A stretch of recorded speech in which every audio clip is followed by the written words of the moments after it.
Hello বন্ধুরা, আমি স্বপ্না। আমার একটা ছোট্ট ব্লগে সবাইকে স্বাগতম। এখন তো শ্রাবণ মাস চলছে,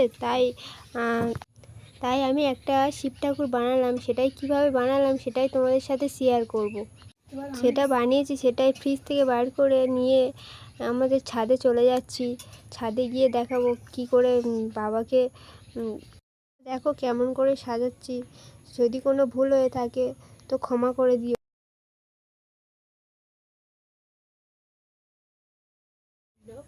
আজ আমাদের ফার্স্ট ব্লগ, তাই বাবাকে প্রবলেম হচ্ছে।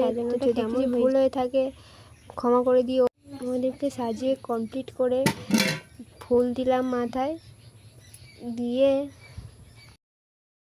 ফুল বেলপাতা দেওয়ার পর বাবার মাথায় দুধ ঢাললাম। বাবার মাথায় দুধ ঢালা হয়ে গেছে। বাবাকে প্রণাম করে আজকে ব্লগ শেষ করলাম।